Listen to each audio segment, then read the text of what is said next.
और पढ़ाओ तो समझ पाओगे। ईश्वर के विषय में प्रश्न करने के लिए पहले शास्त्र स्वाध्याय करना चाहिए। लोगों को बनाया ही क्यों? जब वो स्वयं ही सामर्थ्यवान है तो फिर देखो पहले समझो, जीव नाम की कोई वस्तु ही नहीं है। जब आप क्यों शब्द कहोगे तो फिर शास्त्र सिद्धांत अगर कभी सुना हो पढ़ा हो तो समझ पाओगे।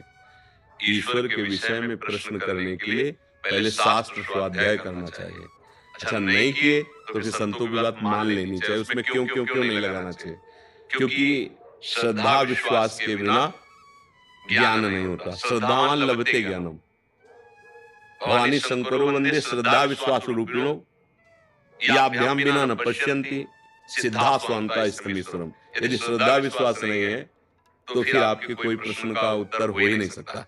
अगर श्रद्धा विश्वास है तो मान लो कोई जीव नहीं है।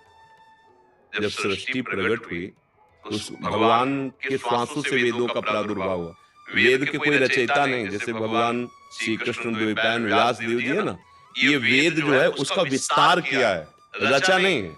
वो तो स्वयं प्रकट वेद है। जैसे भगवान प्रकट होते हैं ऐसे वेद प्रकट हुए हैं। वेद कहते हैं कि एको हम बहुश्याम। भगवान ने खेल खेलने का विस्तार किया। क्या? अपने को बहुत रूपों में प्रकट कर दिया। भगवान जिसे ब्रह्म कहते हैं, उससे मूल प्रकृति, मूल प्रकृति से त्रिगुणात्मिका प्रकृति, सतोगुण रजोगुण तमोगुण, उससे महत्तत्व, महत्तत्व से त्रिविध अहंकार, उसी से त्रिविध अहंकार में जैसे ये फिर सब देवी देवता भूत रूपों में प्रकट कर दिया। भगवान जिसे ब्रह्म कहते हैं, उससे मूल प्रकृति, मूल प्रकृति से त्रिगुणात्मिका प्रकृति, सतोगुण रजोगुण तमोगुण, उससे महत्तत्व, महत्तत्व से त्रिविध अहंकार, उसी से त्रिविध अहंकार में जैसे रजोगुण से ब्रह्मा और सतोगुण से भगवान विष्णु और तमोगुण से भगवान शिवनाथ, ये फिर सब देवी देवता सब जीव शक्तियां जड़ चेतन सब प्रकट हो गया। कहने में देर लगी, प्रकट होने में देर नहीं लगी, इतने में सब कुछ हो गया। एको हम, एक मैं बहुश्यामा, बहुत रूपों में हो जाऊं, इस संकल्प से तत्काल अनंत ब्रह्मांडों का सृजन हो गया। वही भगवान। अब शर्त रख दी गई, इतने रूपों में वही हैं। 84 लाख योनियां हैं, 83,99,999 योनि में तुम मुक्त नहीं हो सकते। एक केवल गेट रखा गया है, मनुष्य योनि। तुम वही हो, दूसरे नहीं हो, निकलो इससे। पर ये रचना ऐसी है कि जब इसमें आए तो हम भूल गए कि हम कौन हैं। पुरुष, मैं स्त्री, मैं गोरा, मैं काला, बन गया। कोई नहीं। जीव जानते हो किसे कहते हैं? जो देह भाव को प्राप्त हो जाता है उसे जीव कहते हैं, और जो देह भाव मुक्त हो जाता है उसे शिव कहते हैं। नहीं, संत लोग जपते शिवोहम शिवोहम अहम ब्रह्मास्मि, ब्रह्म, मैं ब्रह्म हूं, ब्रह्म हूं। वो दूसरा नहीं है कोई, वही है। अपने आप को भूल गया। देखो शास्त्र, अब चूंकि प्रश्न इतना ऊंची स्थिति का है, ब्रह्मविद ब्रह्मैव भवति।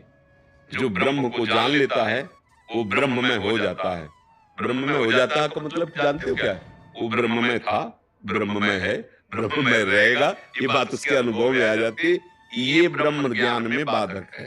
भगवत प्राप्ति में जैसे प्रेम रस है, भगवत रसी जी कह रहे पांचों भूले देह सुधी, छठे भावना रास की। पहले ये देह सुधी भूले। अब हमारा तो सारा ज्ञान इसी में है ना। मैं स्त्री में पुरुष में खाता में पीता में देखता में ज्ञानी में अज्ञानी। वो अपने आप को भूल गया, इसीलिए ये जन्म मरण का खेल हो रहा है। ये जो हम आरोप लगाते ना कि भगवान ने हमें क्यों फंसाया, यही तुम्हारा ज्ञान है। तुम झांक के देखो लौट कर, तुम हो कौन? तुम ही फंस गए हो, किसी ने तुम्हें फंसाया थोड़ी। किसमें फंस गए हो? मकड़ी अपने मुख से जाला पैदा करती है, उसी में खेलती है और उसी में मर जाती है। हम अपनी वासनाओं का जाल फैला लिए। बोलो हमें कौन बांधे हुए? कौन बांधे? हम ही चाह में बंधे हुए हैं। चाह छोड़ो, अभी जीवन मुक्त हो। न तुम्हें कोई बांधा था, न कोई बांध सकता है। चाह कैसे उत्पन्न हुई? शरीर को मैं मानने से। अब भूख है, प्यास है, देखना है, सुनना है, भोगना है, छूना है, सूंघना है, जन्म है, मृत्यु है, ये किससे हुई? इसको अपना मानने से। गलती किसकी हुई? मेरी हुई। भगवान ने कहा माना? आप हो कौन? कहा जाता है कि ईश्वर अंश जीव अविनाशी। ईश्वर का अंश है तो है कौन? अविनाशी। तो आप अपने को कभी अनुभव किए कि आप अविनाशी हैं? आप तो अपने को विनाशी अनुभव कर रहे हैं, जन्मने मरने वाला।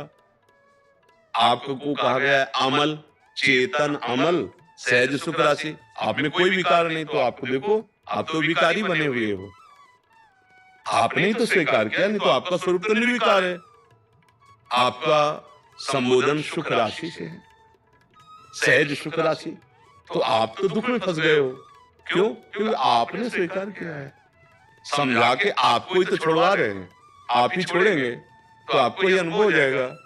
कोई किसी ने कृपा थोड़ी की, कोई वस्तु थोड़ी दी, समझ ठीक हुई, वो वस्तु यही है, अनुभव में आ गई।